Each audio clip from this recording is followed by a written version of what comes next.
Shalom teman-teman. Perkenalkan, nama saya Fiona dari Charis Bible College. Sekarang saya di level 1 angkatan CJ5. Pertama-tama saya ingin mengucapkan terima kasih buat Pak Irwan, Bu Angelin, dan Bu Priscilla telah diberikan kesempatan untuk sharing di sini. Jadi pada September 2018, dokter menyatakan saya bahwa saya terkena kanker payudara stadium 3B. Dan dokter berkata harus secepatnya operasi, 6 kali kemoterapi dan 30 kali sinar radiasi. Nah, dokter berkata 8 bulan ke depan hidup kamu akan menderita. Dan saya tidak aminin sih, saya cuma diem bengong aja.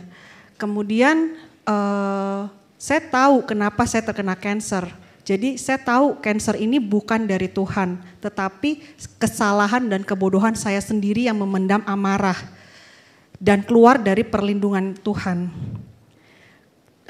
Kemudian pada saat kemo pertama itu namanya rontok itu udah luar biasa banget, hebat banget.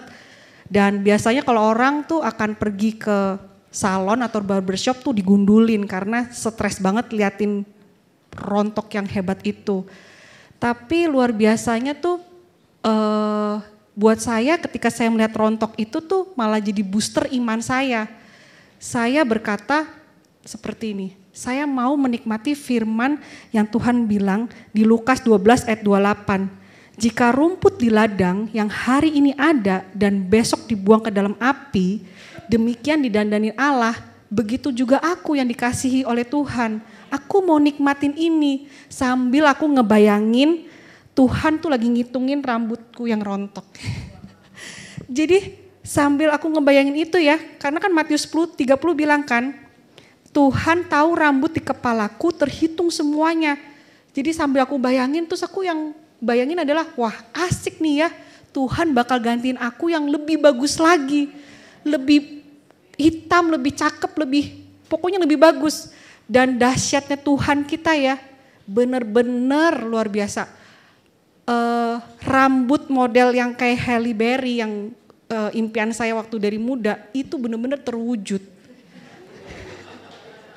Benar-benar tuh saya sampai amazed banget sama Tuhan kayak gitu ya.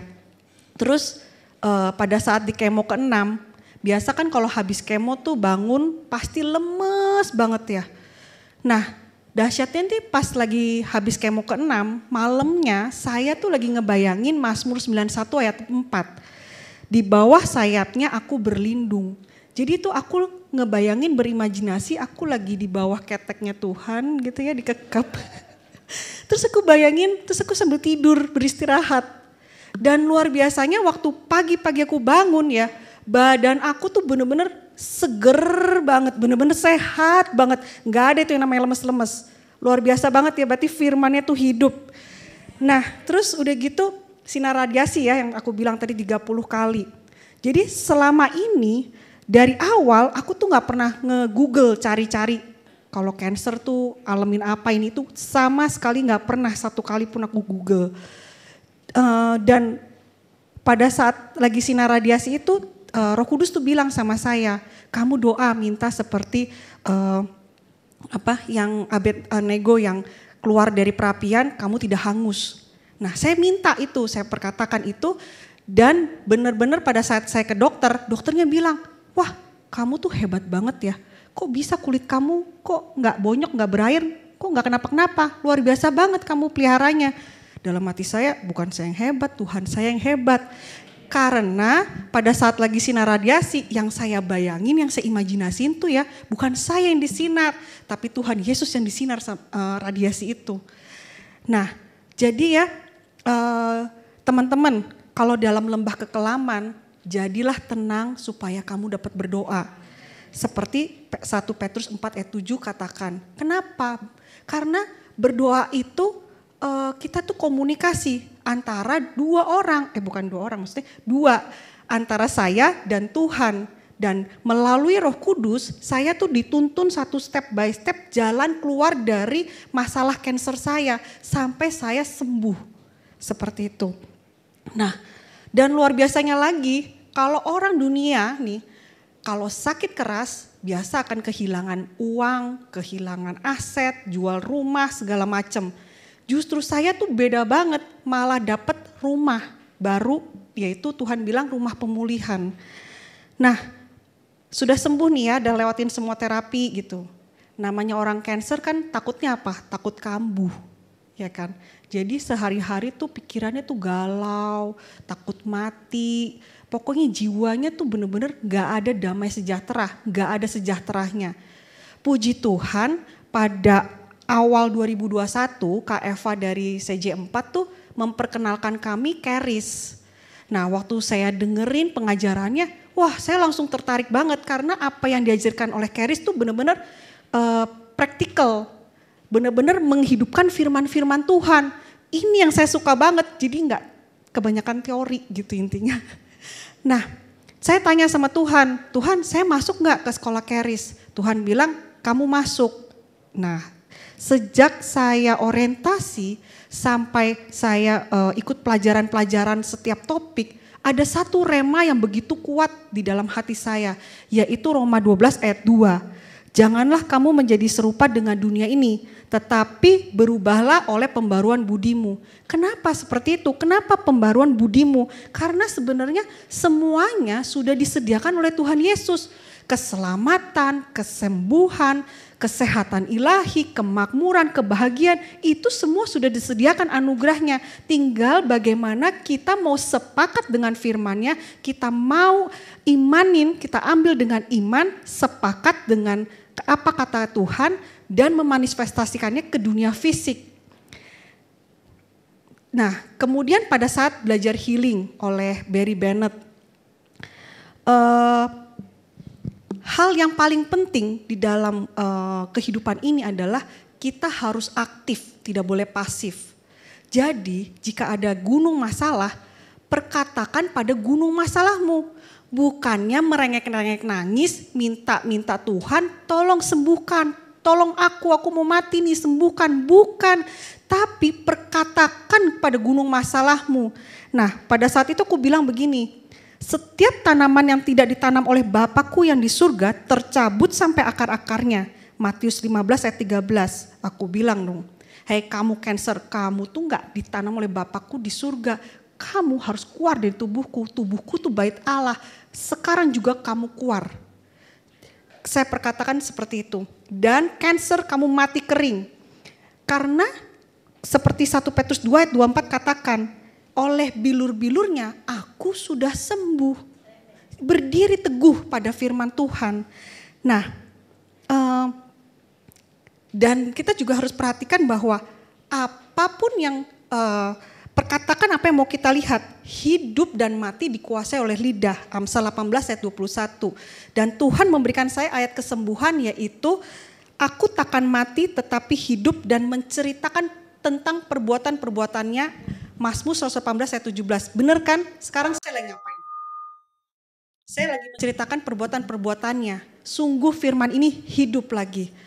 Nah, kemudian saya juga belajar, kalau saya galau, khawatir, mulai nih yang takut-takut itu datang, saya diajarin untuk berdiri di atas ayat kesembuhan saya. Renungin, meditasiin, dibayangin, imajinasikan, ingat-ingat kebaikan-kebaikan dia, sehingga iman kita tuh cepet banget untuk kembali. Nah, pada waktu Oktober 21 nih, saya udah sekolah di Charis nih, Tuhan tiba-tiba ngomong sama saya, saat ini juga kamu berhenti minum obat. Seharusnya saya tuh minum obat cancer 10 tahun. Karena saya cancer yang ganas. Jadi dokter bilang saya harus 10 tahun minum obat. Nah kemudian saya berhenti hari itu juga tanpa nanya siapa-siapa pun, saya langsung berhenti. Tapi tolong banget ya teman-teman, jangan tiru apa yang saya lakukan. Kalau tidak Tuhan sendiri yang ngomong sama teman-teman. Kemudian pada awal Februari 2022 nih, pada saat saya lagi puji-pujian di kelas Charis, tiba-tiba Tuhan ngomong dalam hati saya, aku memberkati kandunganmu. Wah, saya kaget banget. Saya tes pack dan beneran hamil. Nah, seharusnya saya nggak boleh hamil. Kemudian luar biasanya tuh Tuhan tuh langsung tenangin saya. Dia bilang, I had conquered your cancer. No need to worry about it. Langsung tenang saya. Lalu saya pergi dong ke dokter kandungan. Dokternya responnya, wah kamu harus laporan sama dokter cancer kamu. Pulang saya, ya gimana nih ya, saya males banget pergi ke dokter cancer kan, galau gitu. Terus Tuhan ngomong sama saya, kamu ini kayak gak kenal aku aja. Aku kan Tuhanmu yang suka melakukan hal-hal yang mustahil. Langsung kayak, yes, aku cuman mau nurut kayak gitu. Nah, hamil nih, hamil dengan umur yang hampir 40 tahun, kalau kata dunia apa? Capek, banyak macem ya. Nah, saya gak mau sepakat dengan apa kata dunia. Saya mau sepakat dengan firman Tuhan. Firman Tuhan mana nih mau yang saya hidupin? Saya ambil Ibrani 11 ayat 11. Karena iman, Sarah memperoleh kekuatan untuk menurunkan anak cucu walaupun usianya sudah lewat. Karena ia menganggap dia yang memberikan janji itu setia. Jadi luar biasa banget ya teman-teman. Buat teman-teman yang tahu di CJ5 kan waktu saya hamil aktifnya kayak gimana? Aktif banget gitu, gak kenal capek.